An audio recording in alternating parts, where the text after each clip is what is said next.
Welcome to the Coast to Coast podcast, brought to you by Play Picks and the Lines.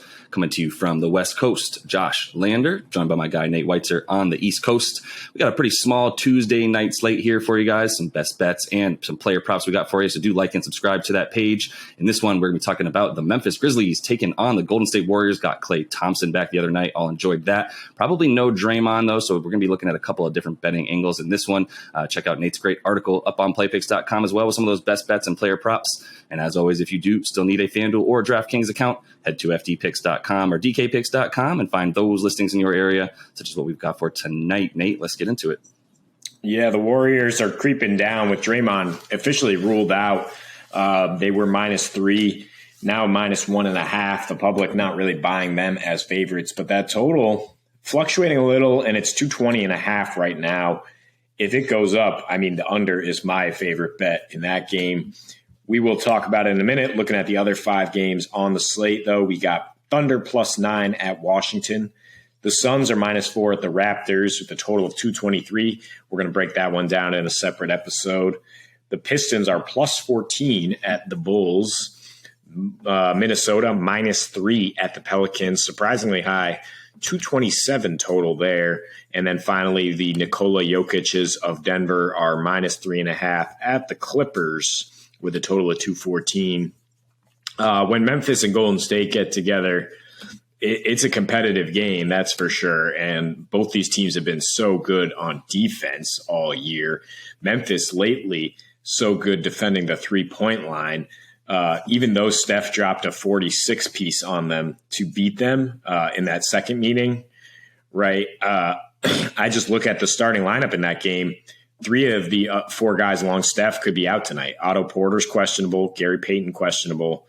Gary Payton had 22 points, off a lot of that Draymond, Steph two-man game, and then just being the dive man, right? So it's going to have to be a completely different approach for Golden State. Maybe that works to their advantage to some extent because Memphis can't game plan for the exact same thing, but you just look at the numbers without Draymond, and your first thought is a defensive player of the year's out.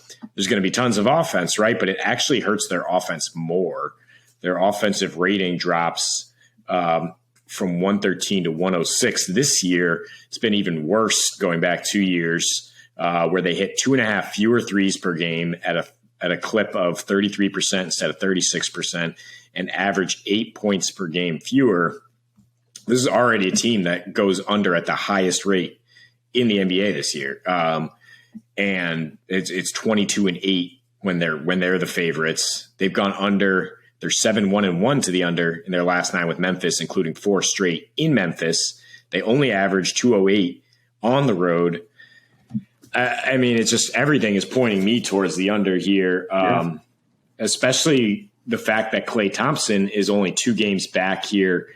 It's going to be a bit of a feeling out process. Steph let him, in 20 minutes, Klay posted a 42% usage rate as everybody just let him free fire, kind of get his footing under him. Steph's usage rate dropped.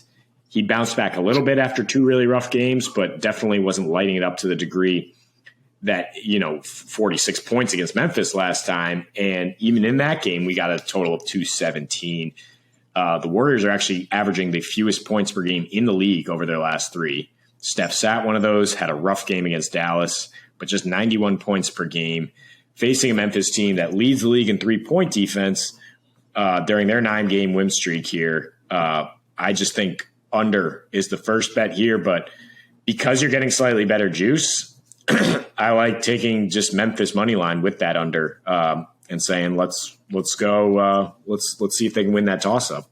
Yeah, and I agree with that. I think only because of the fact that Draymond's out. That's everything for us. If you're trying to put money on the Dubs, like you mentioned, their offensive rating drops incredibly. So does their defensive rating obviously go up as well. It's a little bit more of a contrast on offense, to your point. And I think that's just because people don't realize what Draymond does on offense the way that they can on defense at this point. And, even outside of assists, I mean, he's got the ball. He is the secondary ball handler on this team, if not the primary at times, when they need Steph to come off of screens rather than scoring. And now it's a little bit harder to get Steph that ball coming off screens. There's not quite the playmakers in this one. I mean, Iguodala might get a bit more time for the Dubs to try to help be in that sort of, Swiss Army knife role that Draymond plays, but nobody plays it in the league like Draymond. Maybe nobody in the history of the game has played it like Draymond. So that's where I start, mostly because I feel completely burned the last time Draymond didn't make a start. And we thought that would still mean some points. We thought that would still mean, the offense would generate for the Warriors, and it was not the case. And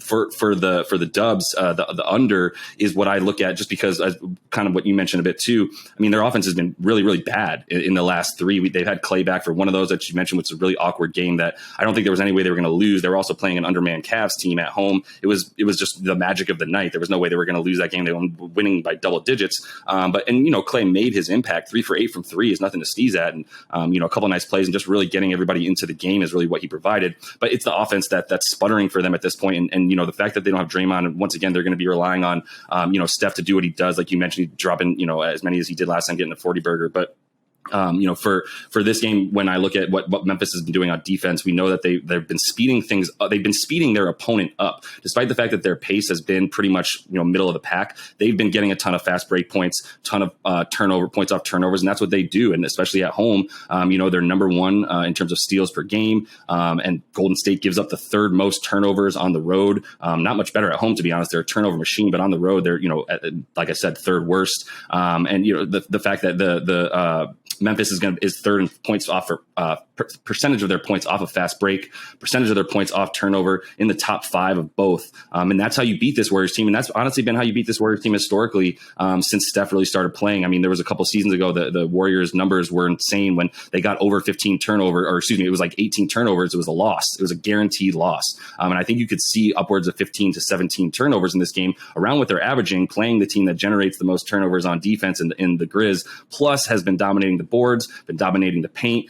Memphis in the top 2 in all of those categories on both offense and defense, points in the paint, defending the paint, etc. So I just don't think there's going to be much outside of the Splash Brothers shooting tonight. And we know Clay is going to be on a restricted minutes, so it's really going to be Steph trying to carry this team. And I don't see that possible against a Memphis team that I consider a legitimate top 4 team in the Western Conference, and one that could come out of there if things fall right for them in the playoffs. Yeah, they're top 4 in the standings, so not necessarily a tough call there. I mean, but yeah, with the Warriors, it is kind of an awkward offense right now when Steph is not hitting these impossible shots. And their pace, I mean, Memphis might be playing with some pace, but the Warriors are 26th in pace over their last 9 games, still second in defensive rating. That's led to 6 unders in that span. They've only gone over 6 times in their last 22 games. And those games almost all seem like outliers one way or another, like resting everybody versus Toronto, playing the Orlando Magic, playing high-scoring Utah, or a revenge game against Phoenix. Just none of them are these kind of normal playoff-style aggressive matchups with a team like Memphis. And you mentioned the turnover rate. I don't know the exact advanced statistics here, but I feel like they have the highest percentage of dead ball turnovers, right, where the ball just winds up going out of bounds because they attempt a home run pass. So while that's certainly going to hurt their chances of winning, it's also going to help anyone who bets the under, because dead ball turnovers do nothing for your total. I mean, they slow the game down further, and they do not give Memphis that fast break opportunity the other way. I think we're going to see a lot of that tonight. I think the fact that Steven Adams is probably going to sit, I mean, he might as well just sit. He's probably going to be a coach's decision DNP for most of this game because of the way the Warriors play. They kind of negate centers. And you got Brandon Clark back now. You got Jaren Jackson. They are very switchable. Yeah. They can still guard the paint. I think Memphis should be favored in this game. The public is betting it that way now at this point. Yeah. And I think you should grab it while you can to get this extra juice on Memphis. And the under, it was plus 320 when I wrote the article. Probably going to be less juicy by the time this gets out, but still seems like the good bet to me.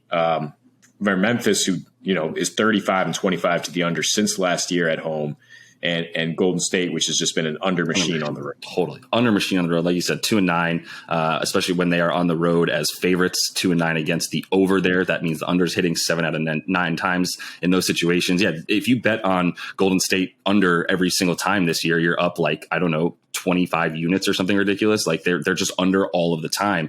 And so with Memphis playing defense at the pace that they have been and the rate they have been, that's why, I feel a lot better. Like right now, 221, love that under probably more than anything. At 221 on DraftKings, opened at 218. I liked it. Now I love it in terms of that under. And I do also feel good about Memphis. So, I might sprinkle a bit on that money line under parlay for Memphis, but I'm definitely just going to take that under right now and honestly feel good about taking the spread for Memphis as well. And I think, as we mentioned, as we're recording this, it's still pretty early in the day on Tuesday. Definitely try to get in those bets with Draymond not playing, get those bets in pretty early, early before the other people start to pick up on that today and you see those spreads go in the wrong direction for you. So that is all the time we have for this one. Make sure to like and subscribe to the page. Got that player props video up for you today as well with a gift card opportunity. So make sure you do like and subscribe. And until we see you next, happy betting.